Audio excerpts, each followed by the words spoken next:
I still think we should have had Kyle the Cougar as one of the guests and occasionally back. Kyle, what do you think? That would be funnier if No, we can't say that on the air. It Kyle. would be funnier if we had video because you could see him, but if they can't see anything, they're not going to get the joke.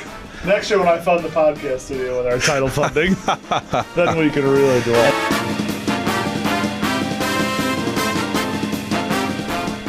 Hello, everybody. Welcome to this week's Cougar Chat. We are already in the month of March. Can you believe that? No, but that was a new intro that you had there, Father. The hello. Is that going to be like your signature? I mean, I'm just trying to get into the zone here, okay? I like it. It is. Today is what, March 4th? March 3rd, something like that.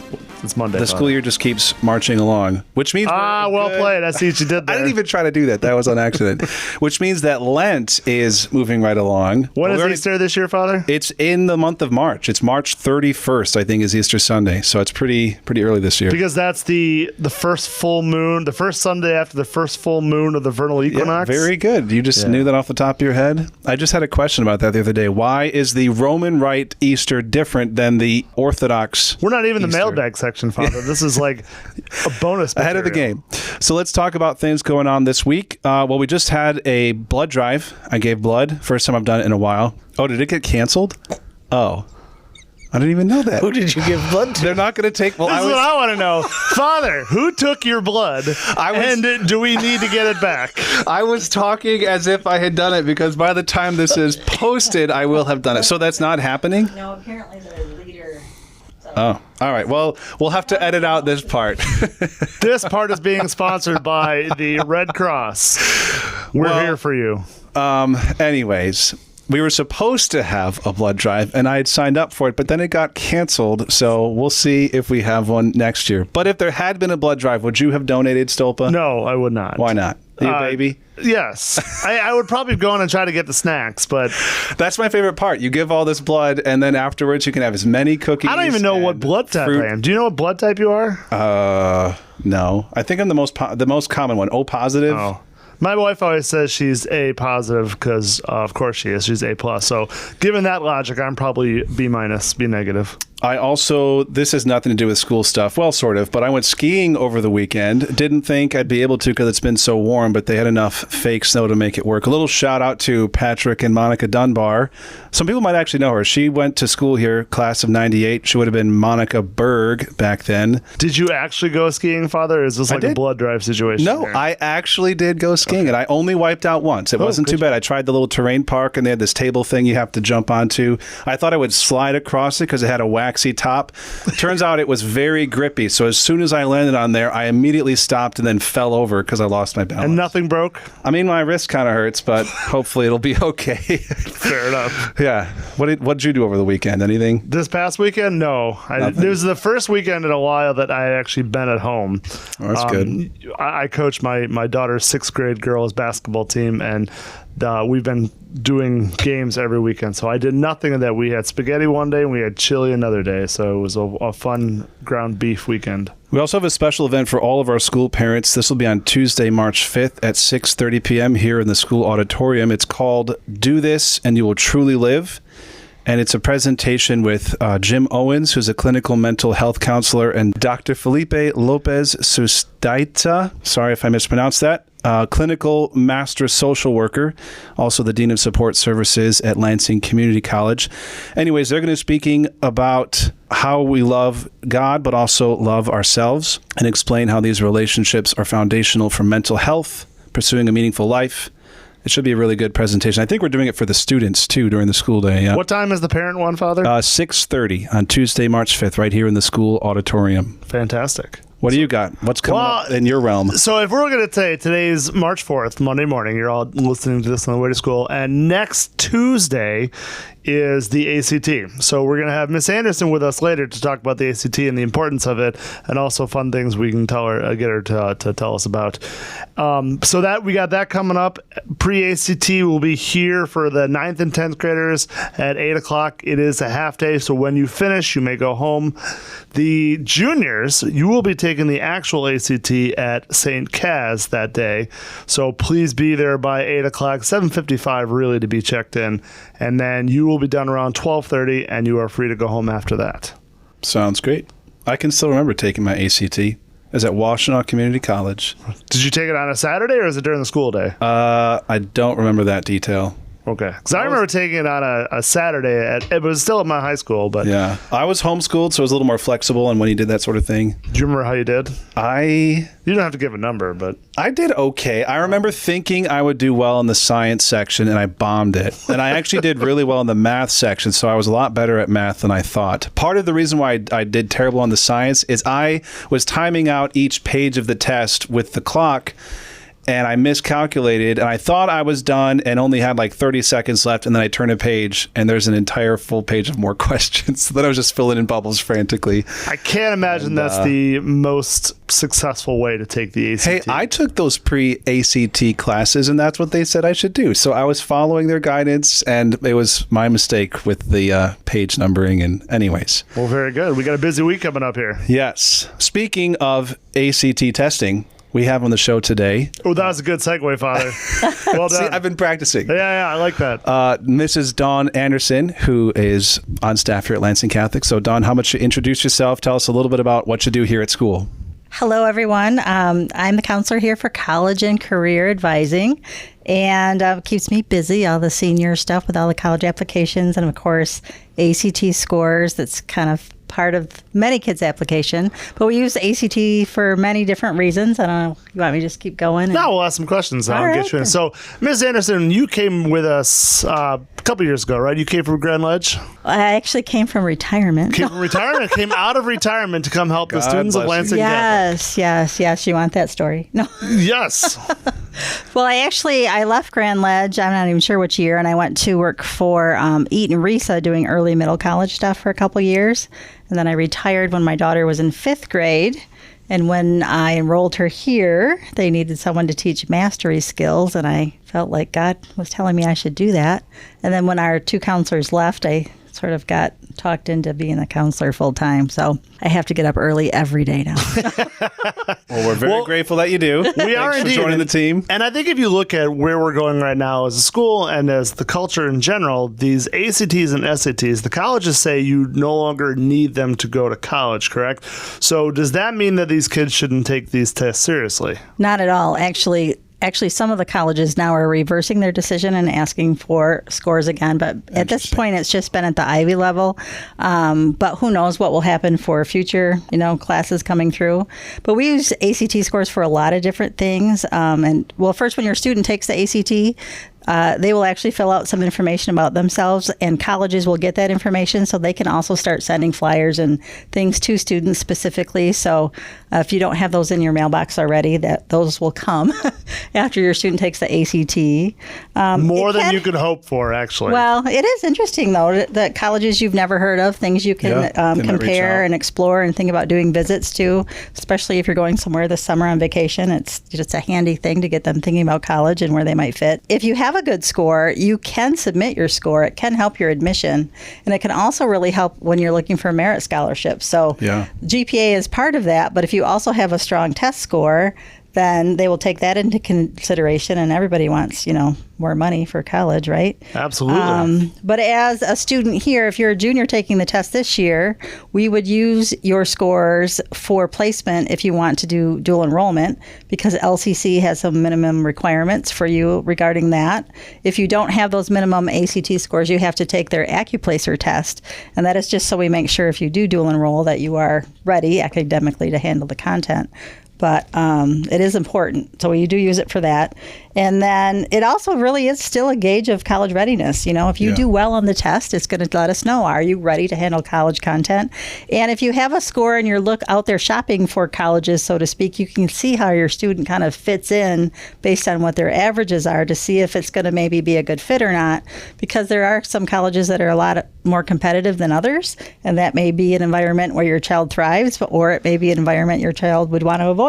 I would also say Don, to add that from an academic lens, we as a school at Lansing Catholic, we use that data to help inform our decisions, our curriculum. So we like to see where we're lower, where we're higher, and where we could add strength. So there is a lot of positives to taking this test and taking it seriously. Oh, 100%. I like to look at the reading scores specifically when we're looking at AP placement, because a lot of students, of course, want to strive and take challenging classes, but the content of the reading is pretty complex. So if you're a slow reader or a low reader, it may be difficult for you to do well in those classes just because of the pace that they go. And I do find that interesting too. We have used that AP data, the ACT data to inform our AP decisions when we look at literature or English like this. More often than not, it's the reading score that correlates to a good AP score or a good grade in an AP test. So instead of English, it's very interesting that it's reading that really is the correlatory there. Absolutely. And you could look at college application as sort of making a case to these universities for why they should accept you. And if you're in the courtroom, you want to have every bit of evidence that you could put together to make your case the most convincing. And so it is with college applications too. You might have your own transcript, you might have these other things, but the ACT score is one more piece of evidence that you're showing them to be like, hey, I'd be a good student. Exactly. Why don't you give me a shot? Now, Dawn, your daughter Bryn is a junior. Yes, she is. What is the farthest away you would want her to go to college away from you? Like, would you want her to go far away, or you prefer her to stay close? It depends on the day. No.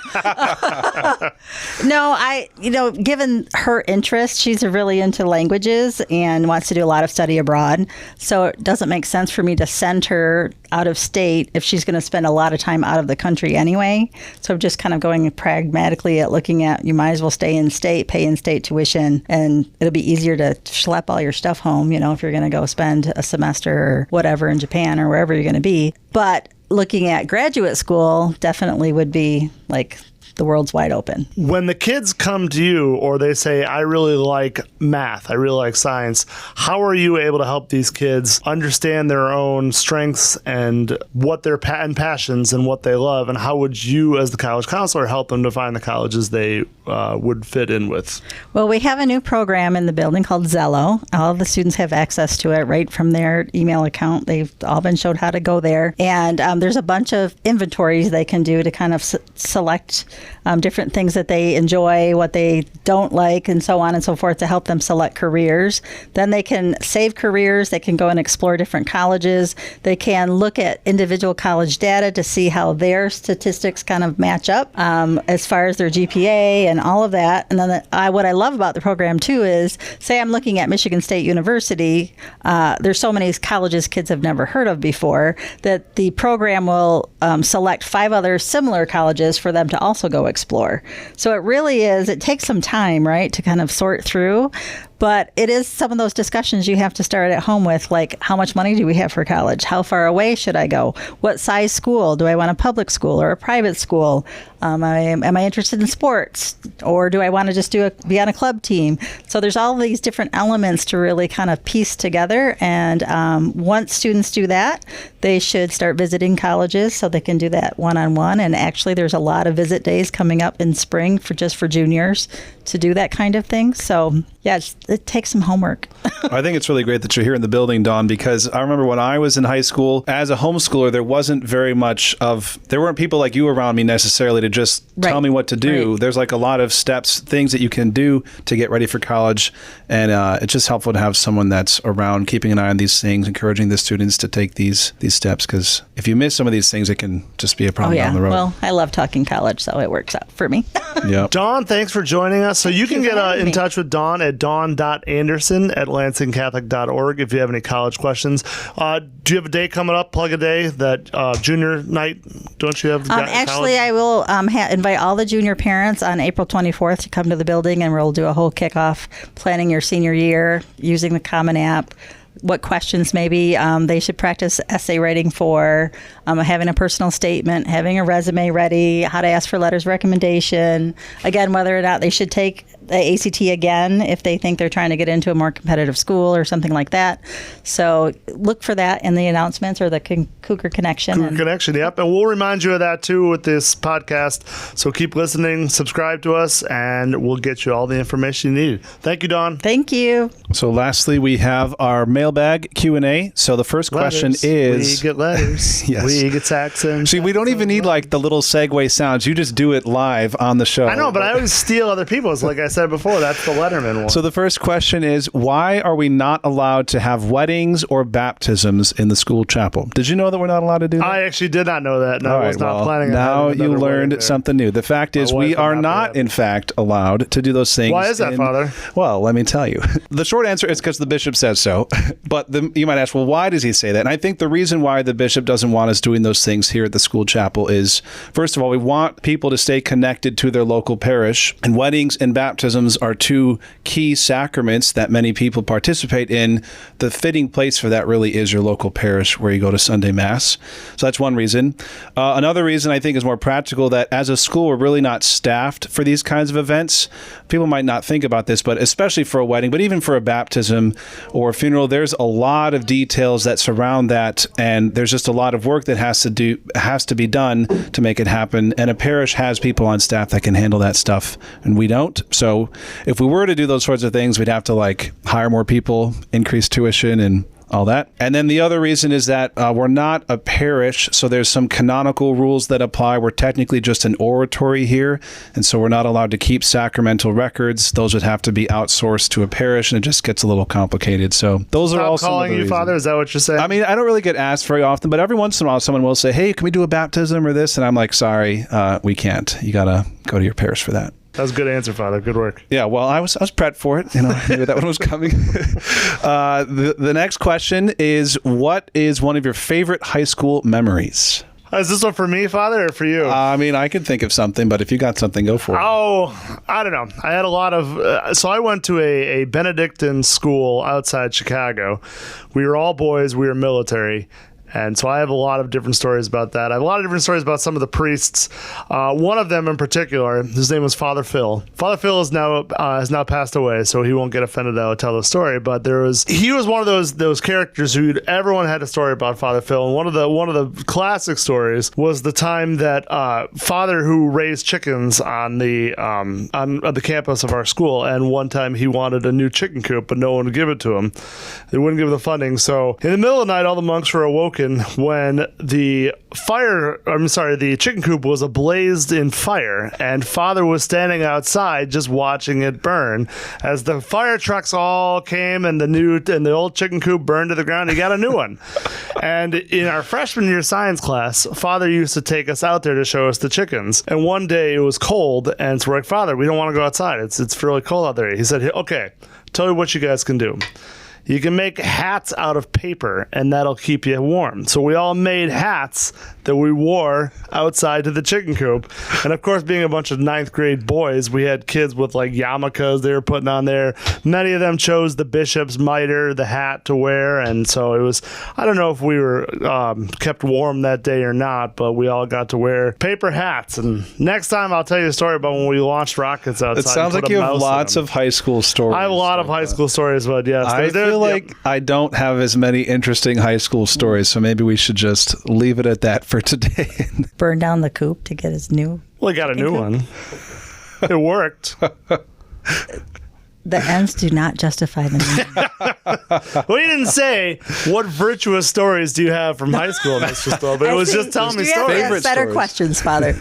Right, well, we need listeners to submit questions. Yes, we do. So if you check the show notes, there's a link where you could submit your questions. If you want them to be answered here on the show, if you want Stopa to say whatever he's going to say, then be sure to submit your questions, folks. All right, everybody, thanks so much for listening. Be sure to tune in next week for all the latest at Lansing Catholic. And until next time, we'll see you later. We'll try to do better next time. Wow. Go Cougars! Father always tells me